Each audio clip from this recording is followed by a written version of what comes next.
You are not India, for India is not corrupt. India believes in merit and not dynasty. And today of all the days, people like you need to remember what was told to the British: quit India. Corruption, quit India. Dynasty, quit India.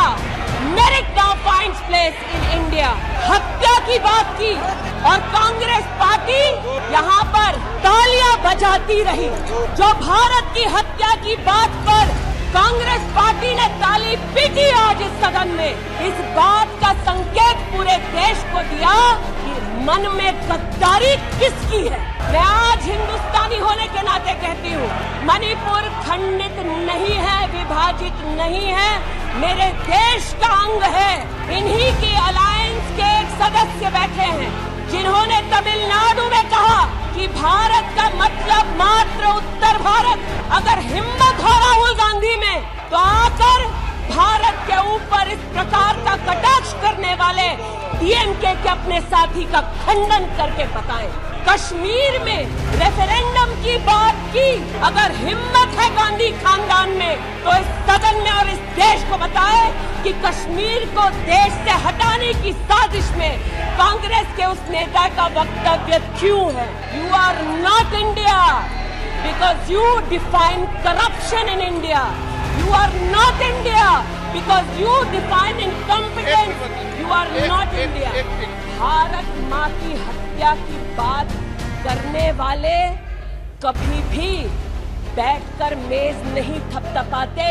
कांग्रेसियों ने बैठकर माँ की हत्या के लिए मेज थपथपाई। सरला भट्ट, आप नहीं चाहते कश्मीरी पंडितों की दास्तान कहीं सुनाई जाए, आप नहीं चाहते वो आइडेंटिफाई हो एज विक्टिम्स। सरला भट्ट मेडिकल स्टाफ थी। महोदय, आपने मुझे बोलने को आमंत्रित किया है और अगर सदन, विशेषतः विपक्ष, मेरे वक्तव्य को सुनने का धैर्य रखे तो बहुत सारी चीजें उजागर हो सकती हैं।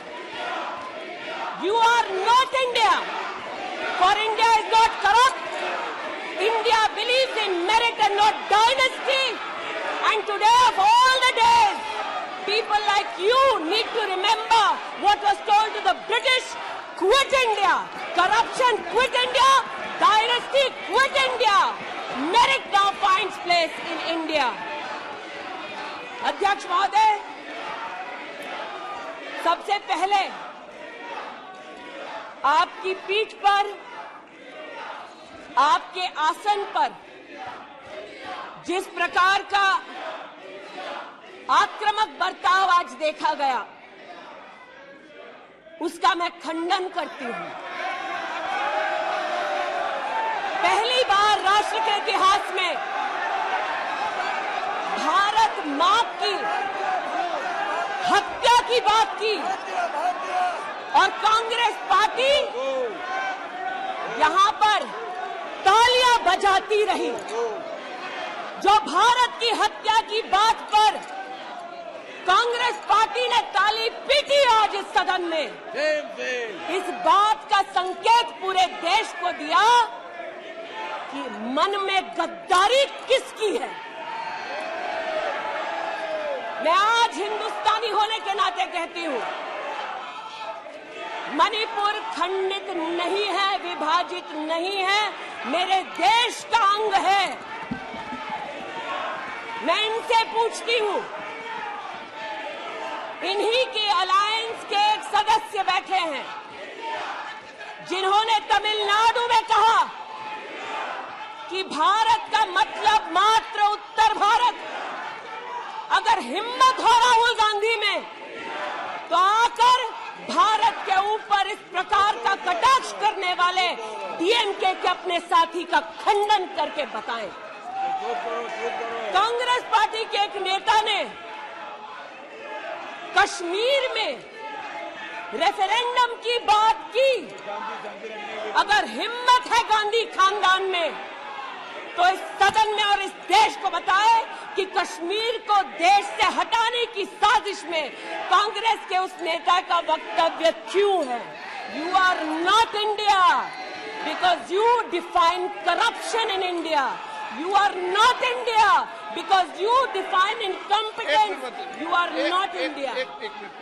एक मिनट माननीय सदस्य, ये तरीका ठीक नहीं है। सदन में नारेबाजी करना तरीका ठीक नहीं है। प्लीज माननीय सदस्य बैठिए, उनको अपनी बात कहने दीजिए। आपने अपनी बात कही है, यह तरीका ठीक नहीं है।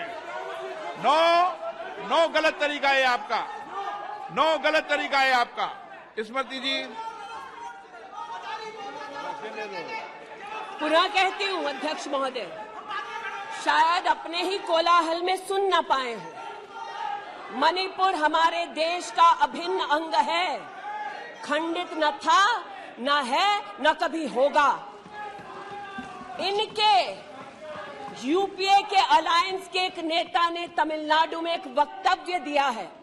पुनः कहती हूं कि भारत का मतलब मात्र उत्तर भारत।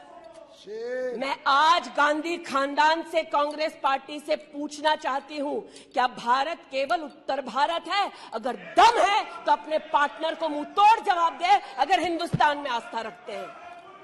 कांग्रेस के एक नेता ने, अध्यक्ष महोदय, कोर्ट में जाकर वक्तव्य दे दिया कि कश्मीर में रेफरेंडम की तलाशना चाहिए संभावना। मैं आज कांग्रेस पार्टी से पूछना चाहती हूं, क्या उनके आदेश अनुसार ये वक्तव्य कि कश्मीर का खंडन हो, भारत विभाजित हो, क्या ये कांग्रेस के नेतृत्व के आदेश के अनुसार है? अध्यक्ष महोदय, पुनः कहती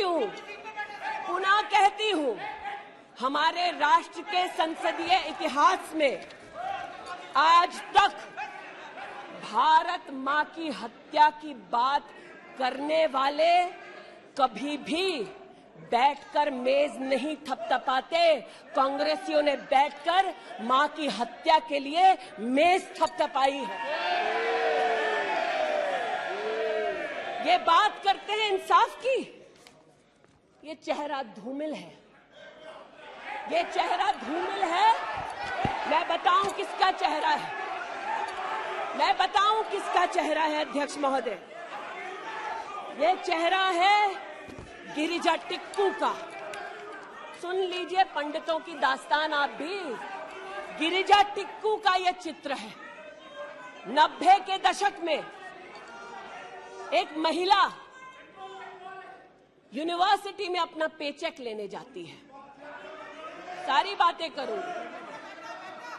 अपना पेचेक लेने जाती है, बस से घर लौटने का प्रयास करती है। उसको 5 मर्द बस से खींचकर टैक्सी में ले जाते हैं, बलात्कार करते हैं और फिर आरी से उसका बदन काट देते हैं। जब गिरिजा टिक्कू के जीवन पर एक फिल्म में एक प्रति आया, मैं आज कहना चाहती हूं कि कांग्रेस के कुछ प्रवक्ताओं ने उसको प्रोपेगेंडा कहा। सरला भट्ट, आप नहीं चाहते कश्मीरी पंडितों की दास्तान कहीं सुनाई जाए, आप नहीं चाहते वो आइडेंटिफाई हो एज विक्टिम्स। सरला भट्ट मेडिकल स्टाफ थी। 90 के दशक में उसको उसके इंस्टीट्यूट से अगवा करके गैंग रेप किया गया और सड़क के किनारे रखा गया। आज मैं पूछना चाहती हूं कि एक तरफ इनकी अलायंस के लोग हिंदुस्तान को विभाजित करने की बात करते हैं, ये आज अपने आप को इंसाफ के पुजारी बताते हैं, लेकिन मुझे बताइए गिरिजा टिक्कू, सरला भट्ट को कब इंसाफ मिलेगा? हर गली, हर मोहल्ले में एक स्लोगन गूंजता था पंडितों के बीच, रलियू सलियू गलीव। पुनः कहती हूं, रलियू सलियू गलीव। आप चिल्लाना बंद करें, समझे पहले। रलियू सलियू गलीव। या तो अपना धर्म बदलो, या कश्मीर छोड़ो, या यहीं मरो। उनकी आवाज भारत की आवाज नहीं है। उनकी आवाज को आपने कभी नहीं सुना। मैं आज कहती हूं, इन्होंने कहा, अश्रु बहाए, भ्रमण किया 84 के दौरान में, मुझ जैसे कई लोग देश की राजधानी में थे और किसी का वक्तव्य ना सुने। अध्यक्ष जी, एक पत्रकार है प्रणय गुप्ता, उन्होंने लिखा कि सिख बच्चों को कैस्ट्रेट करके उनके अंगों को उनकी मां के मुंह में ठूसा गया। आज बोलती हूं, त्रिलोकपुरी में 30 औरतों को इकट्ठा करके चीला गांव में ले जाकर उनका बलात्कार किया। सुल्तानपुरी में एक महिला ने एफिडेविट दी है, मेरे हस्बैंड को मार दिया, बेटी को शादी से एक रात पहले उठाकर ले गए और उसका बलात्कार किया। एक 45 साल की मां ने कहा सिख दंगों के दौरान कि ना सिर्फ मेरे पति को मारा, ना सिर्फ मुझे गैंगरेप किया, बल्कि मेरे सामने मेरे बेटे पर केरोसिन छिड़ककर उसको आग लगा दी गई। और आज ये भारत की बात करते हैं। कहते हैं कि कश्मीर से कन्याकुमारी तक 130 दिन चल रहे थे।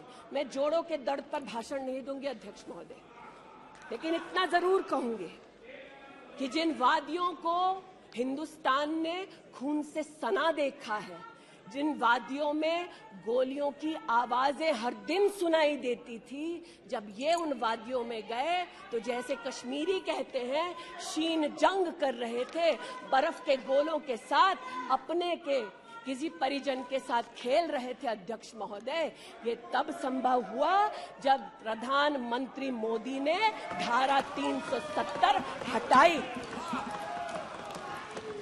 आज इस सदन में उल्लेख हुआ है कि ये गए हैं, I have been to Manipur, you might have not been.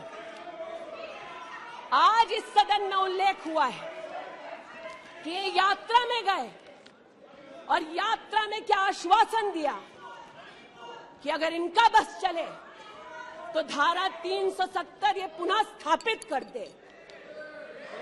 धारा 370 की वजह से कश्मीर की बेटियों को दहेज के लिए अगर प्रताड़ित किया जाता था तो वहां की बेटियों के पास कानून का सहारा नहीं था, क्योंकि इन्होंने धारा 370 लगाई।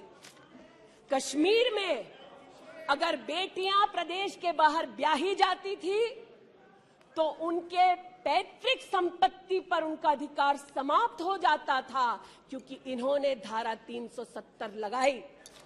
कश्मीर में अगर 14 साल से कम उम्र की बच्ची का 18 साल से कम उम्र की बच्ची का ब्याह रचा दिया जाता था तो उसे कानून का संरक्षण नहीं मिलता था, क्योंकि इन्होंने धारा 370 लगाई।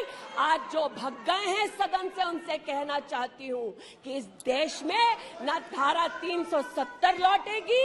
इस देश में कभी भी पंडितों को रलिव सलिव गलिव का धमकी कोई देने वाले बचेगा नहीं। आज कई यहां पर बहनें उपस्थित हैं जो वहां से अपनी आक्रोश को और राहुल जी के प्रति समर्थन को व्यक्त कर रही हैं। 84 के दंगों का विवरण सुनकर, गिरिजा टिक्कू का विवरण सुनकर, और मैंने स्वयं अध्यक्ष जी मणिपुर के मुख्यमंत्री से बात कर त्वरित रूप से वहां पर लोग पकड़े जाएं, ना सिर्फ इसका वहां पर निवेदन किया बल्कि वो लोग पकड़े गए। सीबीआई की इंक्वायरी जारी है। लेकिन जो आज यहां बैठे हैं, मैं उनसे पूछना चाहती हूं, जो चले गए, उन्होंने कहा वो राजस्थान गए, और राजस्थान में क्या हुआ महोदय? गिरिजा टिक्कू को तो 90 के दशक में आरी से काट दिया गया था। भीलवाड़ा में 14 साल की लड़की के साथ सामूहिक बलात्कार होता है। इस सदन से 2 महिला एमपीज उस परिवार से मिलती हैं। बच्ची जब जिंदा थी गैंगरेप के बाद महोदय, उसे काटा जाता है। उसे भट्टी में डाल दिया जाता है। ये इन महिला सांसदों का वक्तव्य है कि जिस बच्ची को 14 साल की उम्र में जब जीवित थी गैंगरेप के बाद भीलवाड़ा राजस्थान में काटा गया, जलाने के लिए फेंका गया, उसका मात्र एक हाथ भट्टी के बाहर छूट गया था। मैं आज पूछना चाहती हूं अध्यक्ष महोदय, ये आज जो जोर जोर से चिल्ला रहे हैं, न्याय की गुहार इन्होंने तब नहीं लगाई जब 60 साल की एक महिला का पश्चिम बंगाल में उसकी नाती के सामने गैंगरेप हुआ। कोर्ट में केस लंबित है, इनका दिल नहीं दहला और पूछ रहे थे कि मणिपुर के बारे में आप नॉर्थ ईस्ट के बारे में नहीं जानते। जिन्होंने प्रस्तावना की उनसे कहती हूँ, नल्ली का मैसेकर हुआ, 5 मिनट के लिए कांग्रेस की एक नेत्री गई, लेकिन इनका क्या रुख था तब। 2012 में तरुण गोगोई जी ने स्वयं वक्तव्य दिया है कि दंगे हो रहे हैं, लेकिन कांग्रेस की केंद्र की सरकार ना ट्रूप्स दे रही है, ना इंटेलिजेंस दे रही है। कोकराझार की बात करते हैं कि मेरा वक्तव्य नहीं है, तब के कांग्रेस के मुख्यमंत्री तरुण गोगोई का वक्तव्य है। कोकराझार में हिंसा होती है, धुबड़ी में 3 महीने कर्फ्यू रहता है। आज महोदय जो लोकतंत्र की दुहाई दे चुके हैं, हम बार बार इस सदन में बार बार इमरजेंसी की गाथा को याद करते हैं। इस सदन में हम लोग बार बार उन नेताओं को, उन सामाजिक संस्थाओं को, उन मीडिया के बंधुओं को, उनकी प्रिंटिंग प्रेस कैसे जबरन बंद कर गई, उसको, इस पर विस्तृत चर्चा होती है। लेकिन इमरजेंसी के कालखंड में साधारण महिला का इन्होंने, कांग्रेस पार्टी ने क्या हश्र किया।